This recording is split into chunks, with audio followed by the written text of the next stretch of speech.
The Jurassic Park series is one of the most successful franchises in cinematic history. The first movie was actually the highest grossing film for a time, before Titanic stomped all over it. So in honor of Jurassic World hitting cinemas, let's take a look at 50 Jurassic Park facts. Most of which relating to the best in the series, that episode of Sliders where they went to the dinosaur dimension. No, not really, the first one. Also that thing I said about it being the highest grossing film, yeah, that's the first fact. Because let's not waste perfectly good facts. Especially not when for some reason committing to 50. One of the reasons Steven Spielberg decided to take on the project was because he wanted to make a modern day King Kong. Though he never thought that it'd live up to its legacy. I think it's a better movie though. For one, they forgot to put colour in King Kong. Massive oversight. James Cameron was said to have wanted to direct the project, but Spielberg bought the rights hours before he could bid. Plus he already had a relationship with the book's author, Michael Crichton. Cameron later admitted that his version would have been more violent, but not as good. Spielberg initially went to the guy who built the Universal Studios King Kong animatronic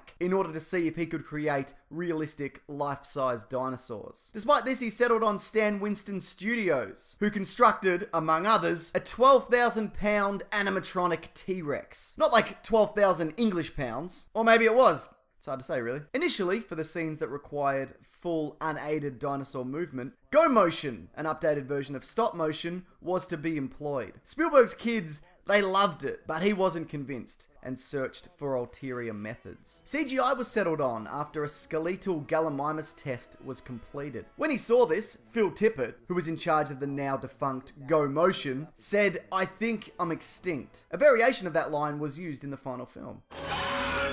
That's not the one. We're out of a job.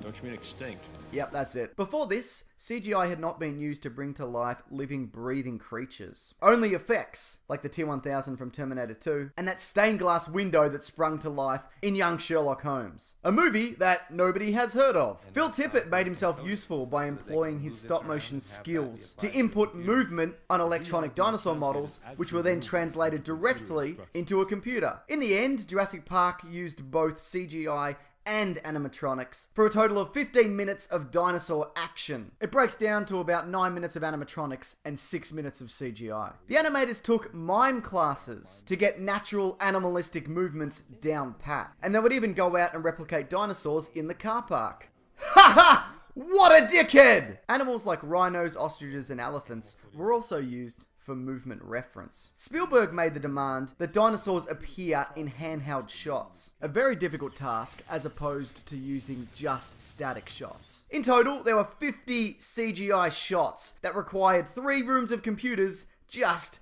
crushing it. The action scenes were planned out using clay animatics, and are pretty much beat for beat in the final movie. Jack Horner, world-renowned paleontologist, was hired to advise on the project. He pushed for more bird than lizard-like dinosaurs, and put a stop to things like raptors having flickering lizard tongues. Harrison Ford was offered the role of Alan Grant, which he obviously turned down. After seeing the movie, he said, "I made the right choice, though I don't know what he based that on." Does he hate Jurassic Park? Why do you hate everything, Harrison Ford? Some of the other potential casting choices were Sandra Bullock as Ali Sattler, Christina Ricci as Lex, Sean, I openly admit to hitting women, Connery as John Hammond, and Jim Carrey as Ian Malcolm. Really? That's the worst! Joseph Mazzarello was promised a role in the film after Steven Spielberg deemed him too young to star in Hook. In the end, Spielberg opted to cast really good natural actors as opposed to movie stars. Most of the outdoor scenes were filmed in Hawaii, which doubled for Costa Rica, and the rest was shot in California. The T-Rex attack location was actually replicated at Warner Brothers Studios. So in the daytime, it's Hawaii, and at night, it's indoors in California. The vibrating glass of water, which heralded the arrival of the T-Rex,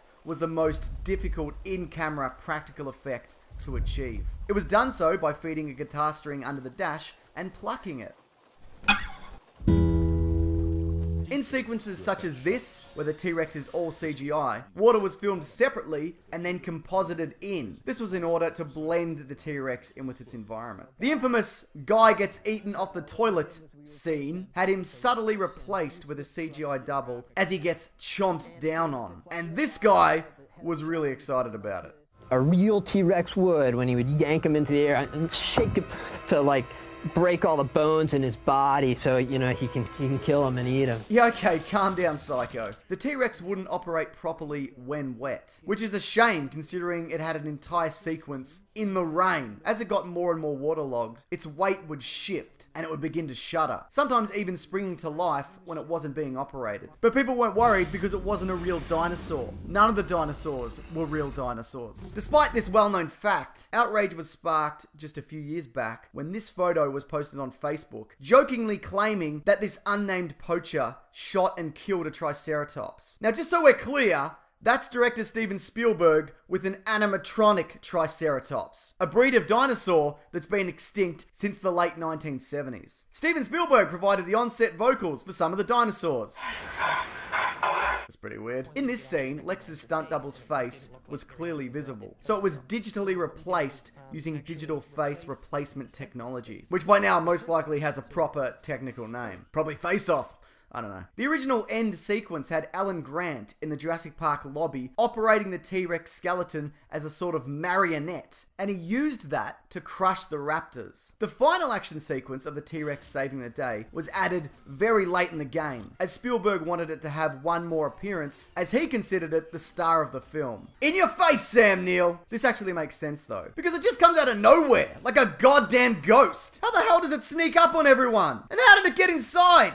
This movie is dumb! Nah, that's great. Spielberg wanted all the dinosaurs to make more animalistic noises, so when they roar, it wouldn't be something akin to Godzilla. For example, the Velociraptors used both the sound of a dolphin squeal and a walrus, and scenes like this was simply a regular dog with a toy rope. John Williams' score was written to invoke awe and wonder, an achievement he definitely succeeded in. Let's take a quick listen.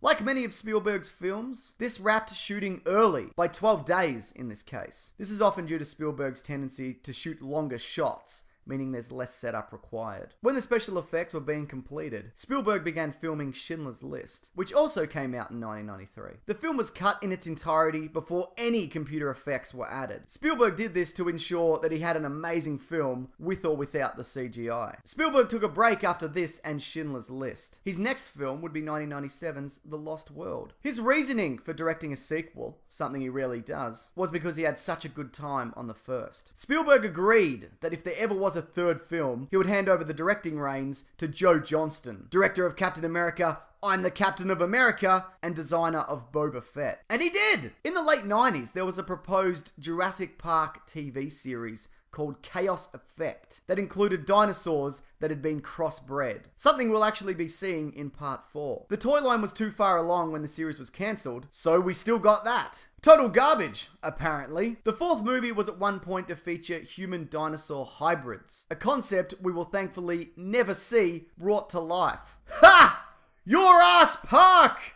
Very good. Jurassic World is the first Jurassic Park film not to use Stan Winston Studios, who passed away in 2008. Instead, they went with Legacy Effects, a company formed from Winston's former workshop staff. According to director Colin Trevorrow, the film is a direct sequel to the original, pretty much ignoring the events of the second and third, but they are still considered canon. Alright, that'll do it. Now if you like this, maybe you'll like this video on 20 actors who were very nearly Captain America. And perhaps you could even check out my podcast, The Weekly Planet. It covers movies, TV shows, comics, wigs sometimes. At least those 4 things. Also, we've just recorded a Jurassic Park commentary track, which you can find on my Patreon page if you donate literally any amount of money, or at Bandcamp where you can buy it or just play it for free. All of that stuff I said, I'll link below or at the end of this video. I'm curious though, what's your favorite Jurassic Park moment? I'd love to hear your thoughts. So if you like, leave them in the comments. Alright, thanks everyone.